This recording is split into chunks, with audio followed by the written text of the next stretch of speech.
এই সঙ্গীত শিল্পী আইয়ুব বাচ্চুর স্মরণে স্মৃতিফলক স্মৃতিস্তম্ভ তৈরি করেন চট্টগ্রাম সিটি কর্পোরেশন। প্রয়াত সঙ্গীত শিল্পী আইয়ুব বাচ্চু সাহেব বন্দরনগরী চট্টগ্রামের কৃতি সন্তান। তিনি শুধু বন্দরনগরী চট্টগ্রামেরই না, পুরো বাংলাদেশেরই একটি সম্পদ ছিলেন। তার সুরেলা কণ্ঠে আবির্ভূত হয়ে অনেক লোক তার প্রেমে মুগ্ধ হয়েছেন।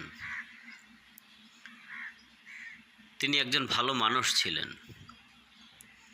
কেউ কখনো বিপদে পড়লে, বিশেষ করে সঙ্গীত শিল্পীরা যদি কেউ অসুস্থ হতো, কোনো বিপদে পড়তো, সবার আগে আইয়ুব বাচ্চু সাহেব তার কাছে ছুটে যেতেন, তার খোঁজ খবর নিতেন। তিনি চোখে আঙ্গুল দিয়ে সবাইকে শিক্ষা দিয়ে গিয়েছেন মানবতা জিনিসটা আসলে কি, মানবতা কাকে বলে। কিন্তু আমরা অনেকেই হয়তো তার কাছ থেকে শিক্ষা গ্রহণ করতে পারিনি। এভাবেই হয়তো সবাইকে একদিন চলে যেতে হবে, এটাই সত্য। কিন্তু থেকে যাবে তার কীর্তি। একটি প্রবাদে আছে, কীর্তিমানের মৃত্যু নেই। প্রয়াত সঙ্গীত শিল্পী আইয়ুব বাচ্চু সাহেব তিনি এই পৃথিবীর বুকে যতটুকু কীর্তি রেখে গেছেন,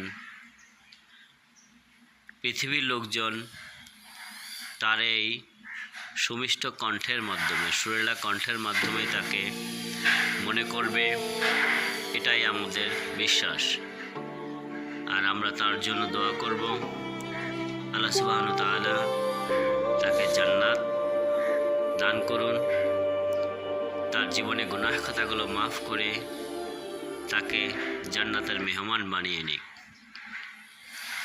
তার খারাপ আমলগুলোকে, বদ আমলগুলোকে আল্লাহ মাফ করে দিন এবং ভালো আমল তার নাজাতের উসিলা করে দিন। আমিন।